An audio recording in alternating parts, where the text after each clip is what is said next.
नारद मुनि और ऋषि वाल्मीकि जी। नंबर 1, इस श्लोक में ऋषि नारद ऋषि वाल्मीकि को अपनी इच्छा व्यक्त करते हैं। उन्हें एक अद्वितीय दिव्य प्रकाश के स्थान की जानकारी चाहिए, एक प्रकाश जो तीनों लोकों में नहीं मिलता है। नारद कहते हैं कि उनमें से उस प्रकाश को प्रकट या उसकी सच्ची प्रगति की प्रकाशित करने की शक्ति है। यह ऋषि नारद के द्वारा ऋषि वाल्मीकि को भगवान राम की दिव्य कथा की कथानक की शुरुआत के लिए मंच बनाता है। नंबर 2, इस श्लोक में वाल्मीकि जो रामायण की रचयिता है, एक उदार तपस्वी के रूप में चित्रित किया गया है, जो स्वाध्याय और तपस्या में लगा हुआ है और वाक्य शक्ति के जानकारों में उत्पन्न है। इस श्लोक में उन्होंने दिव्य मुनि नारद के संपर्क साधकर उनसे सीखने के लिए पक्ष किए हैं, जिससे इस महाकाव्य की कहानी की शुरुआत होती है। नंबर 3, इस श्लोक में श्री नारद ऋषि वाल्मीकि से समस्त लोक में धर्म, गुण, वीर्य और ज्ञान के साथ कौन है ऐसा जानना चाहते हैं। यह ऋषि नारद के सवाल से हीरे महल की स्थापना करता है, जिसे बाद में राजा दशरथ का परिचय किया जाता है। इस श्लोक में ऋषि नारद के ऋषि वाल्मीकि से एक उत्कृष्ट व्यक्ति की गुणवत्ता के बारे में पूछ रहे हैं, जो इन प्रशंसनीय गुणों का प्राप्त करता है। इस पक्ष से भगवान राम की कथा की खोज के लिए बेताबी सा माहौल बनता है, जब नारद वाल्मीकि को इसकी कथा सुनाने का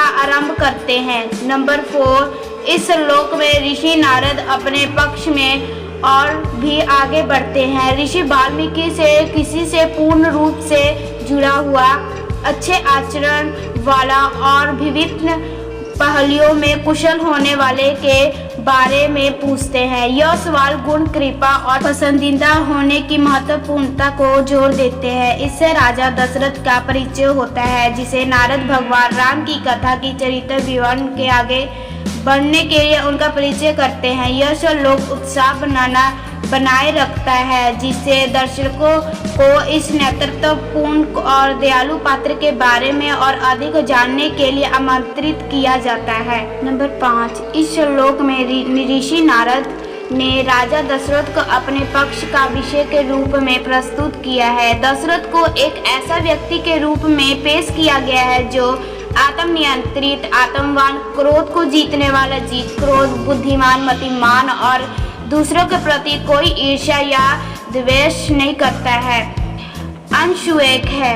इसके अलावा दशरथ को उसके महातेजा के लिए प्रशंसा की जाती है। यह श्लोक दिखाया है कि दशरथ को उन गुणों और गुणों की प्रशंसा है जो उससे एक प्रशंसनीय और प्रतिभाशाली पात्र बनाते हैं, जो भगवान राम की कहानी के लिए मंच बनाने में सहायक होते हैं। नंबर 6, इस श्लोक में ऋषि नारद ने राजा दशरथ की महिमा को और बढ़ाया है, उनकी वंश परंपरा और उज्जवल बनाते हुए ईर्ष्या वंश प्रभव दशरथ को एक संप्रीत शासन राजम नृत्य के रूप में वर्णित किया गया है, जो शासन के गहराई से परलीन है। उन्हें राजा में सर्वोत्तम, निरपाठा, श्रेष्ठ, धर्मज्ञ, वचन सत्य, सत्य वाक्य और साहसी पराक्रम कहा गया है। यह गुण दिखाते हैं कि दशरथ की धार्मिक और समर्थ प्रगति को, जो भगवान राम के पिता के रूप में उन्हें एक उत्तम पात्र बनाते हैं, अच्छी तरह से स्थापित किया गया है।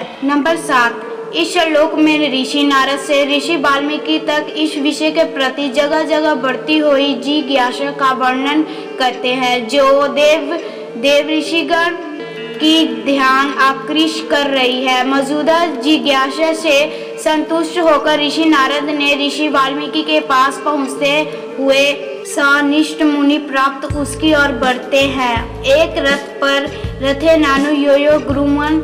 यह श्लोक ऋषि नारद के ऋषि वाल्मीकि के आश्रम में पहुँचते और उसके साथ होने वाली बातचीत के लिए माहौल तैयार करता है।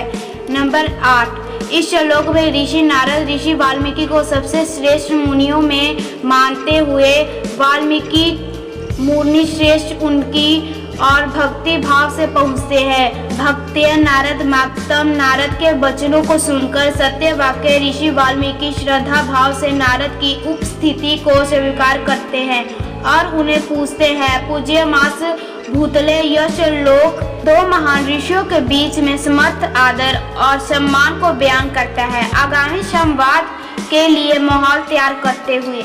नंबर 9, इस श्लोक में अनुमति प्राप्त अनुज्ञात स्तु होने पर विशेष शक्तिशाली विशेष ऋषि नारद ने उस भूमि पर जाने का निर्णय किया। नारद ने तत्पश्चात नारद प्रतुए वाचे उद्धार और ज्ञान से वाक्य विशारद जवाब दिया। यह श्लोक बताता है कि नारद ने दैवीय आदेशों का पालन करते हुए धरती पर जाने का निर्णय लिया और उसकी वाक्य शक्ति की प्रशंसा करता है, जिससे आने वाली वार्ता को गहराई देने में सहायक होता है। नंबर 10, इस श्लोक में इसी परिणाम स्वरूप श्रीमान राजा दशरथ सर्वभूत मनोहर अपने गुरु वशिष्ठ के मार्गदर्शन में 3 यज्ञ करते हैं।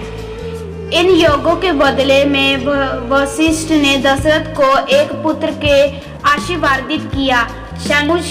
सुतम, यह श्लोक भगवान राम की जन्म की महत्वपूर्ण घटना को प्रस्तुत करता है, जो कहानी के केंद्रीय घटनाओं के पहले संबंधित है।